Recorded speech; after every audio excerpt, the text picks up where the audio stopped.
right. Well, we want to welcome you guys on back. This is Real Talk, and it's just a podcast that gives us a chance to cover ground we didn't get a chance to cover well enough or deep enough from our previous weekend at Mission Manuka and Morris. My name is Arol McFadden. Yeah, I'm Erik Swanson, campus pastor at Morris. And we talked all about vices, that's something that's I think a lot of people understand. We try to define it as any activity, addictive activity that robs you of the very thing it promises. Yep. Takes away all that. And I think everyone has, to some degree, they can identify those vices, but we wanted to really zero in on 3 of the many that are out there. Yeah, big ones that are just so prevalent in our society. And not only common, but like almost encouraged. Yeah. Not just is it okay, but like you should, until you go too far. Right. And then it's like, we're going to turn our back on you. We're going to judge you. You know, we're going to feel bad for your family.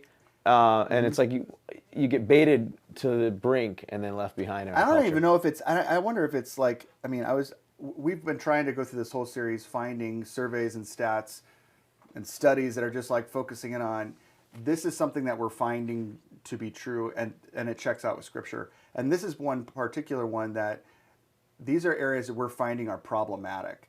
And I don't know if it's just that we're in a society or a time in our culture where it's like you need a Surgeon General warning on everything just to cover yourself from litigation. Right. The coffee might be hot. Right. It might be hot. The coffee. Caution. But that, I think, is that is out there. The amount of both cultural encouragement towards activities that are devastating, they end up derailing your life, but then also the amount of research to be fair warning. But each one of these things are things that Scripture talks about. So how did you feel like coming out of the weekend? Good. It's one of those things that would be easy to not talk about because it makes you uncomfortable. It makes your audience uncomfortable. Also, we don't want to be condemning. And we say this a lot. Almost sometimes I feel like I sound like a broken record. I'm like, I can't possibly say it as much as I mean it. But we're not looking to be the church that condemns people and shakes our finger in judgment, but rather says, this is what the truth says. And like the big idea of this series, God is for you. Yeah. He has a better way. It's never too late to start following. And so it'd be an easy one to just be like, that's kind of, PG-13, or it might be uncomfortable, or we don't even want to look like we're judging everybody. But like, man, if we love people, we've got to go there. Yeah. I think it's kind of also, I think within that, what I wanted to make sure people, and whenever we come across something that is an issue that the church has been loud and proud about, but perhaps in a condemning way, oftentimes we talk about this is a problem with the world. This is a problem with those people. This is a problem with the people out there. And I'm so glad we're not like that. Yeah, we're not as screwed up as those guys. But this is one where it's like, okay, we're not talking about other people's issues. We're talking about our issues. These are our problems. But the thing that's so cool is that we can do that without being condemning. We shared a testimony of a guy named Dave Timmons, who's a part of CR, who he goes through just his whole addiction to gambling and just how that wrecked his life. And at the end, once you see how God has just broken through Celebrate Recovery, through the just people coming alongside him and keeping him accountable, loving him through it, his family just walking him through it.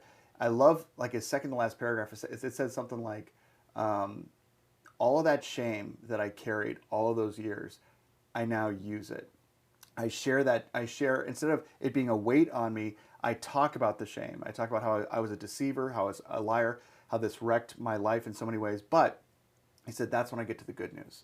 I talk about the good news of the gospel and just that there's hope for us, which is cool. Yeah.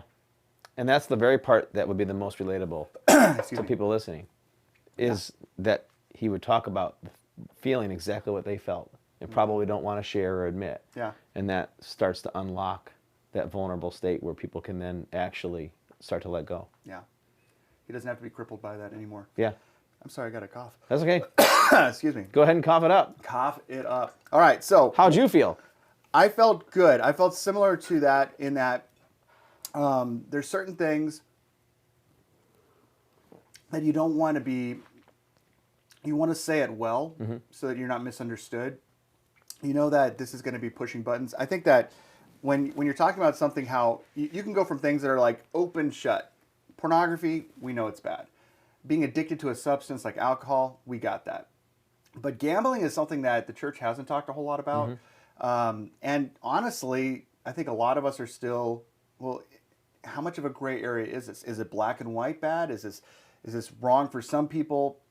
Like drinking is wrong for some people, but it's okay for others. Like drinking is okay for others. And so wanting to make sure that that's done with clarity is important. And I think that the other part of it that I hoped that we said well was just that this is not these three are not the only vices out there. Right. These are or like, the worst ones. Right. Like the other ones are not a big deal, but this makes you horrible. Right. These are three that even culture's identifying as issues. They're problematic. But the amount of addiction that comes just through anything that our phone serves us, like the fact that we have something that we have in our pocket that we can open up and check out anytime. We got access to anything pornographic. We have access to anything gambling. But we also have the ability to find ourselves spending ourselves into oblivion, just scrolling into oblivion on social media and just staying addicted to that. And so all of these things, it's something that what we had to go someplace else to get or to participate in or get addicted to, we now can get addicted to in the comfort of our own home. When we were going over all the stats that Barna just published this year on pornography, the guy that wrote the report said, boy, the biggest difference is you used to have to go and find it, and now pornography finds you. Yeah. And it's so private, it's so in your own pocket, that it's just, he was just saying the pervasiveness of it is so much worse than it ever used to be because it's more private, it's more secretive, yet also more addictive all at the same time. Yeah. So one thing that I think that I wish we would have gotten to or been able to zero in on a little bit more is just how do you know what you're doing is becoming a vice? How do you know this is becoming a problem that I need to pay attention to? Because again, there's nothing wrong with having an Instagram account. There's nothing wrong with having a Facebook account. There's nothing wrong with shopping on Amazon. And so there's these innocuous things that seem like, yeah, this is all pretty pedestrian. There's no issue with that. But then all of a sudden we see even those areas become massive areas. So how do I know that this thing that I'm participating in is becoming a vice? It might be different for different people. I think one that's really hard, easier said than done, is just being honest with yourself. Yeah. Because I think sometimes we start to have these little inklings of thoughts in the back of our heads and we don't want to even listen to ourselves. So like whether it's with spending or social media or even drinking, like, hey, I can have a glass of wine or a beer with my buddy, and I don't have a problem. And maybe that's true for a long time, but am I able to be honest with myself if I get just a thought that maybe this is growing in me, maybe this is becoming a bigger issue. It never was an issue, Yeah. So one is just like paying attention to the thoughts that you don't want to pay attention to, even from yourself. My second thought is then ask the people that are close to you, especially if you're married, because typically we see things in each other way before we see them in ourselves. This is a silly example, but like my wife and I years ago just had a whole conversation about having the permission to tell each other when we're cranky. Because you don't see it. Do you get cranky? Never. No. But my wife, all the time. No, she's not on YouTube. We're good. That's not her vice. Yeah. No, we both get cranky. But we both don't see it before the other person sees it. Sure. Because I don't mean to take it out on you, but I'm just kind of in a bad mood. It could be from something that happened when I wasn't home or whatever. Or something that's just eating away at me. So, yeah, we all get cranky, and then we don't want to take it out on, be rude or short with the other person. And so a long time ago, we just decided, let's have permission to say, hey, I think, are you in a bad mood? Are you cranky?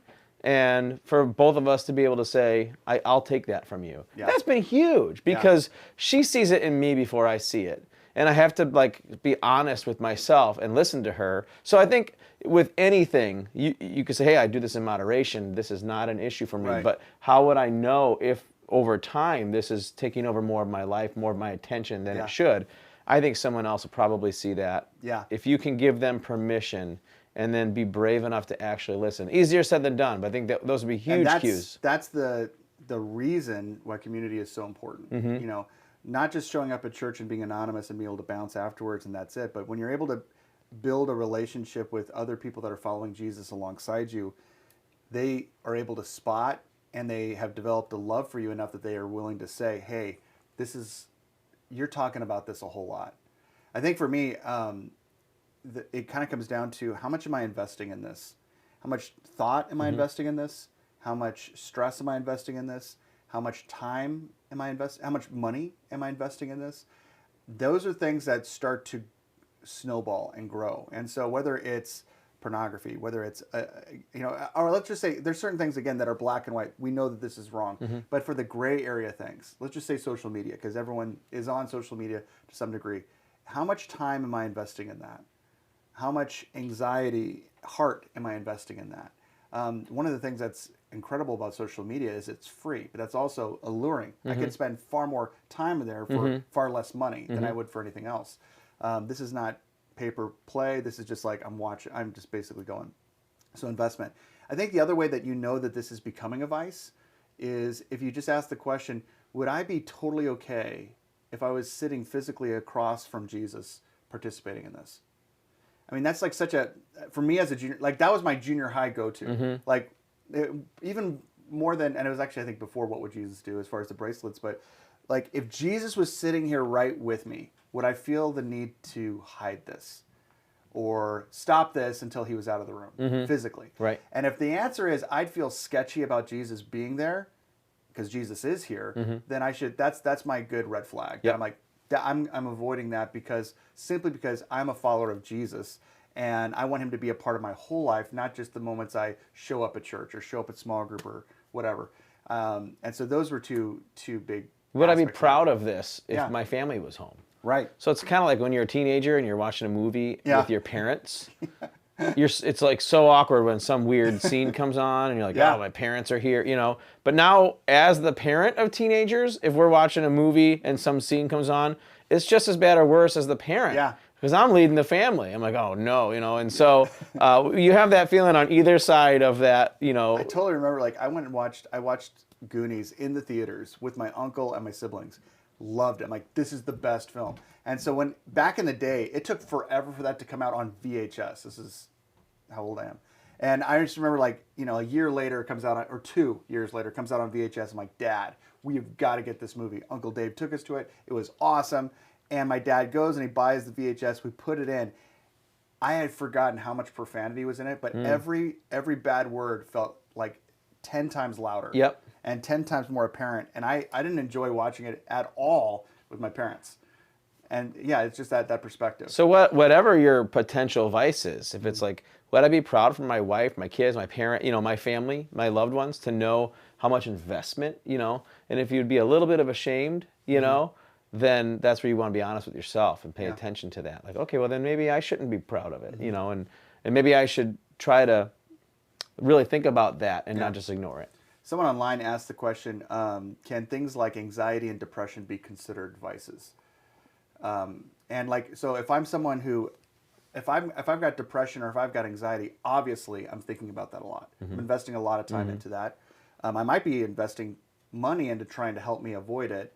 Does that qualify as a vice? I don't think I would say it would. Yeah. I mean, I vice is something more, I guess when I think about a vice, again, if we go to, it's an addictive activity that's robbing me the very thing it's promising me. Depression isn't promising me anything but depression. And no one's like looking forward to the time that they can be depressed. Yeah, you know anxious, what I mean? right. Yeah. And so I think vices by definition are an escape. Yeah. They're not the place that you're trying to escape from. Yeah. I think people can get into vices because they're trying to run away from their anxiety and depression. Yep. But I wouldn't say that depression or anxiety would be a vice. Yeah. So one of the things that just as far as like things that get brought up, like I love conversations with people after services or things that people, email in or whatever, just as far as like, hey, this is something that I had a question following up, or this is how this landed. One thing that some people were asking about was just actually with regard to gambling itself, how do I navigate that as far as is this wrong for me or is this wrong? If this is a gray area, is there any Bible verse? Because in Manuka, I didn't give any Bible verse on here's something to help you out if gambling is an issue from the Bible. I didn't go there. I should have, but I didn't. But one place that I thought was just really important for us to like highlight would be from 1 Timothy. And 1 Timothy in chapter 6 is so great. And again, I'm kicking myself. This is one of those left on the cutting room floor, but I didn't even think enough to include it in the first place. But he says this in 1 Corinthians 6, starting with verse 6. But godliness with contentment is great gain. For we brought nothing into the world, and we can take nothing out of it. But if we have food and clothing, we will be content with that. Those who want to get rich fall into temptation and a trap and into many foolish and harmful desires that plunge people into ruin and destruction. For the love of money is a root of all kinds of evil. Some people, eager for money, have wandered from the faith and pierced themselves with many griefs.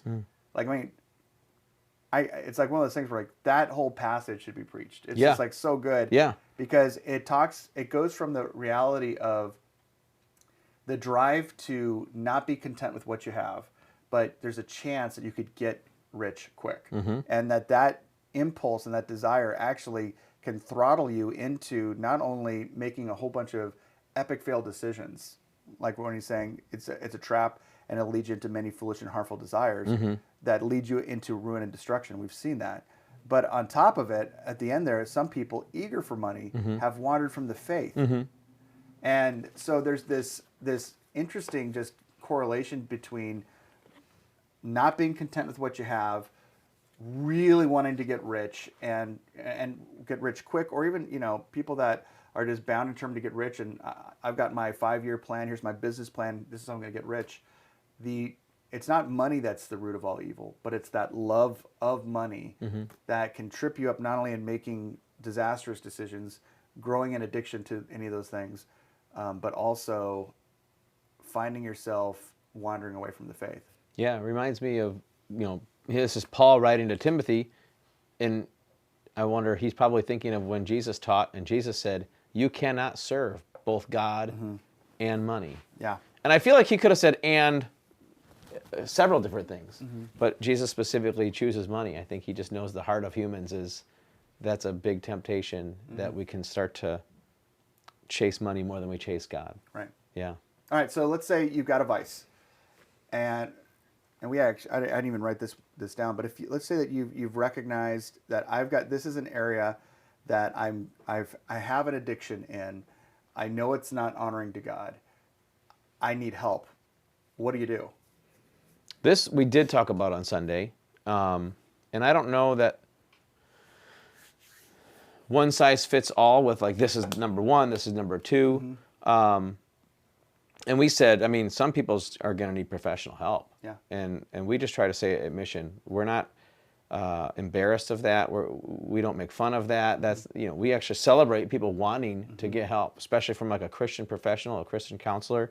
That has helped so many people. A ministry like CR, Celebrate Recovery.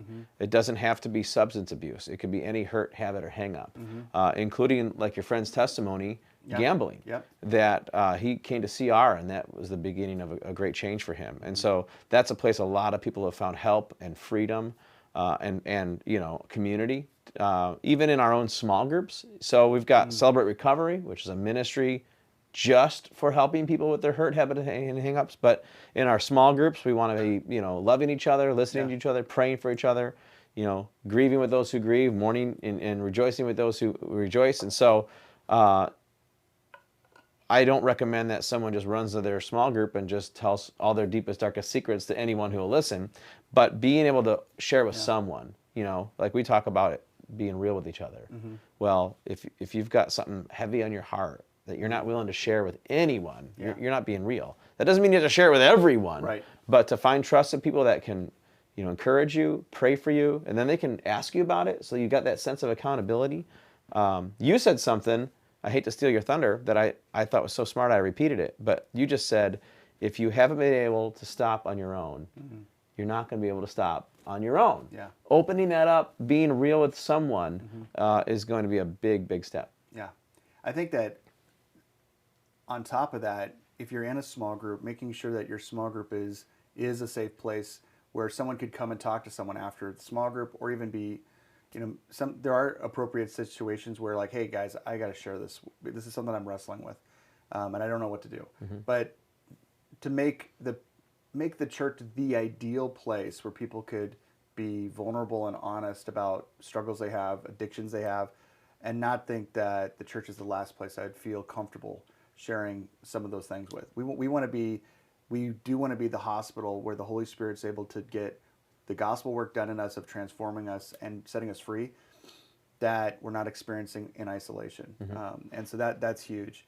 So that's those are the steps that we take. But what if this isn't my struggle? This is my spouse's struggle, or this is my girlfriend, or my boyfriend, or my son, or my daughter's struggle. They're going through this. They're experiencing the addiction. They're kind of in the thick of it. How do I help them? How do I go alongside somebody that I love who has just a crippling vice? Yeah, that's really hard, and I think it hits you at different places. Some people have been dealing with that for a long time and might be tired from trying to handle it well, or not seeing the change they long for. Other people, it might be like a new thing. They're trying to have the first conversation, or open up that door for the first time. Either way, it seems so fragile and so difficult. Right. And I can't change you. Right. You can't force change on me. But if I love you, we'll at least try to have a healthy conversation.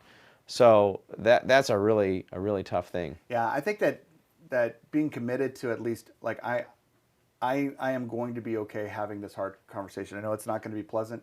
I know it's not going to be. It's most likely not going to be received well. But having the guts and prayerfully going into a conversation with someone that you love that has some type of a struggle, and I think starting off by just simply saying, some of these things that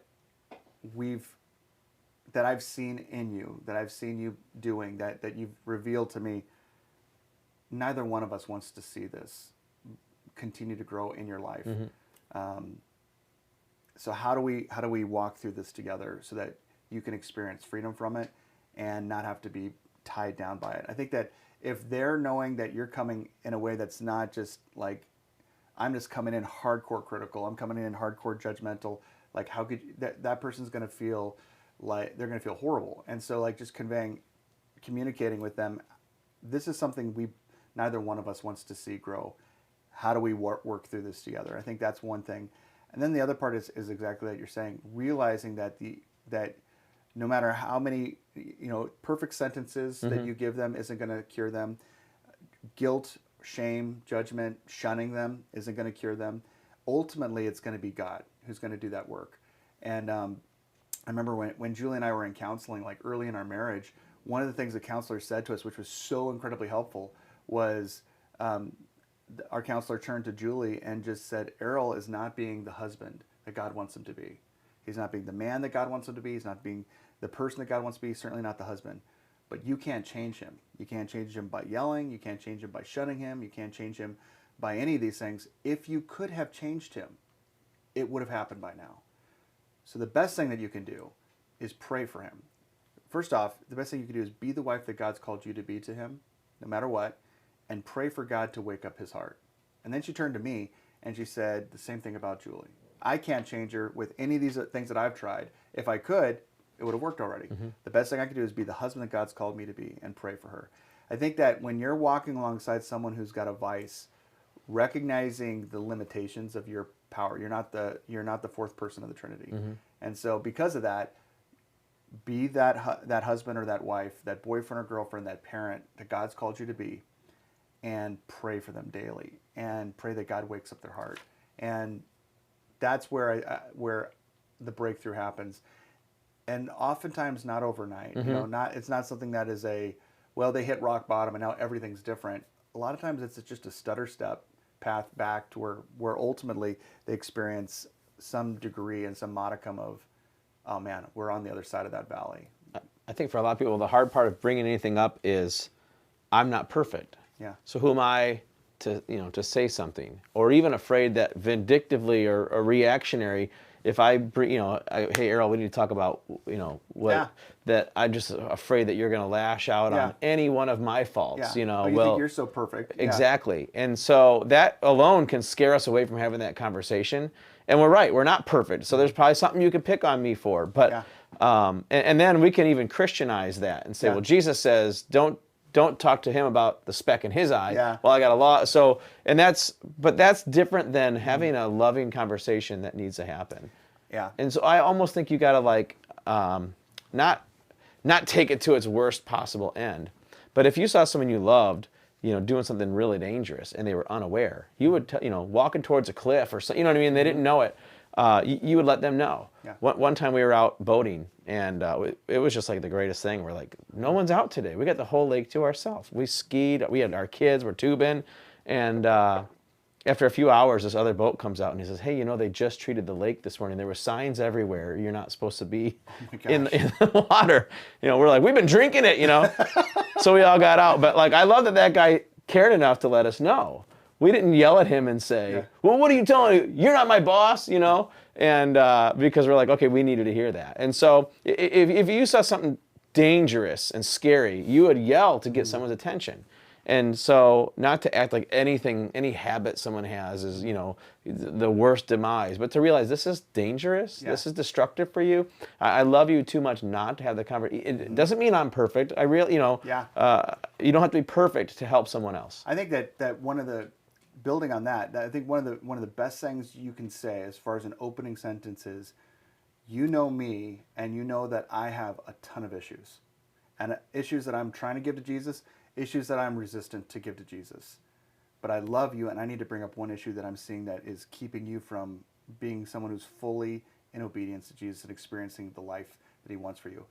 If you're owning the fact that you're jacked up, you're messed up yourself, I mean, and especially with someone who knows you, if you don't do that, it is so easy for their heart not to hear anything you're saying. Just the blast shield goes up because the defensiveness of who are you to talk to me?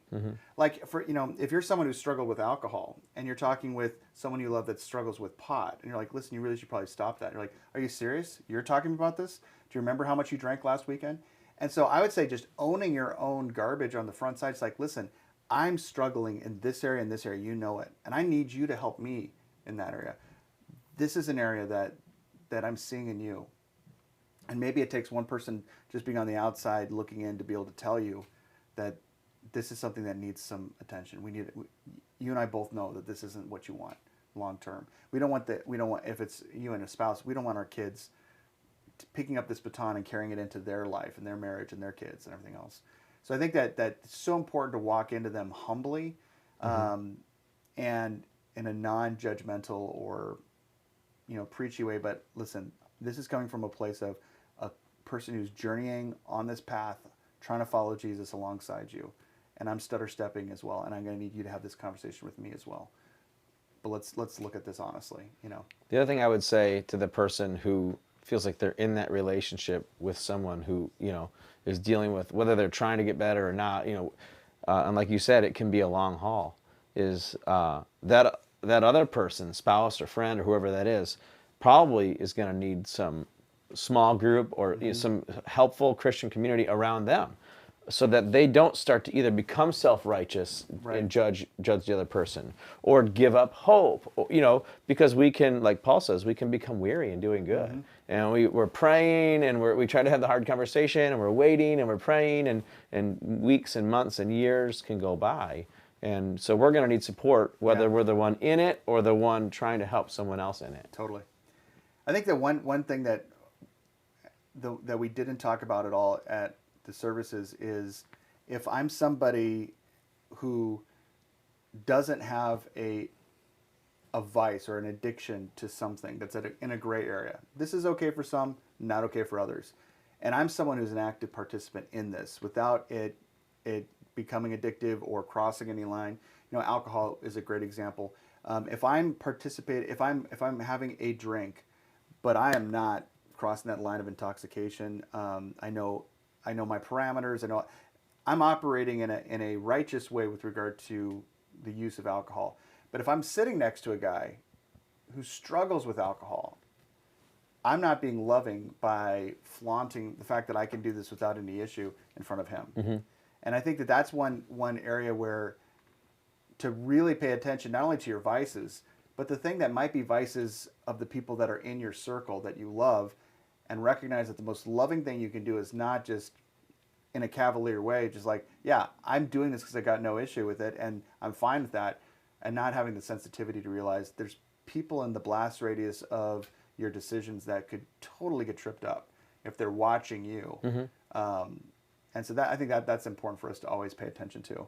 Yeah, to be wise with how we act, how we're seen,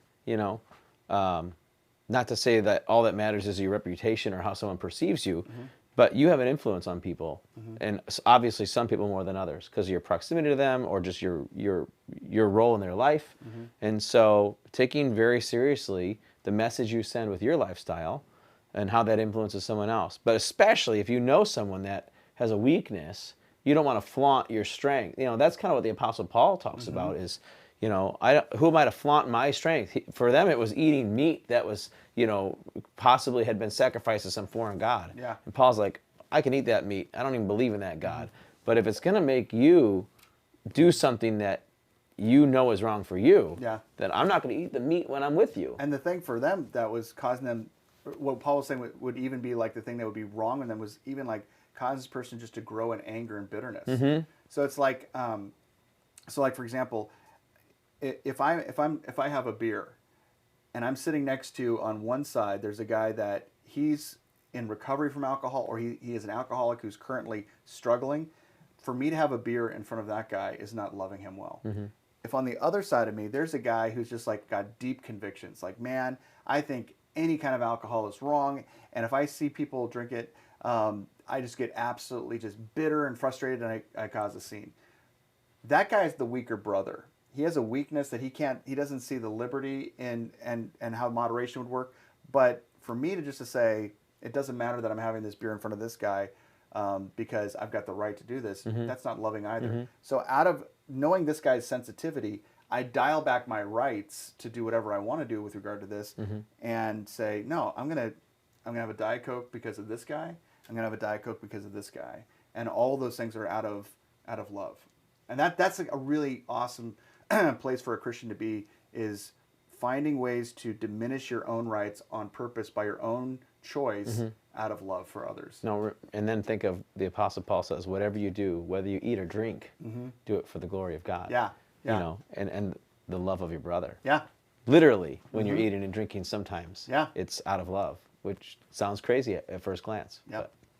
So again, if you're watching this, whatever vice you may be just wrestling with, recognize the fact that, number one, don't sit in silence and secrecy, because the reality is that, like Celebrate Recovery says, we're only as sick as our secrets.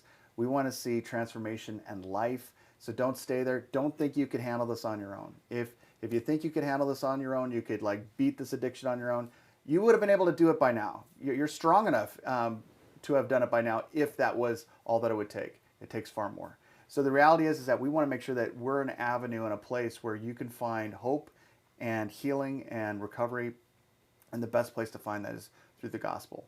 So if you have any questions that are further in the realm of vice or any addiction type stuff, feel free to come up and talk to us at either Morris or Manuka. But definitely, I would encourage you to take a look at Celebrate Recovery, which meets every Thursday night. And they meet at 7 o'clock. It's awesome. Talk to Nick Olson. He'll get you connected into a path that's going to give you the experience of recovery that you're not feeling now. And that'd be great.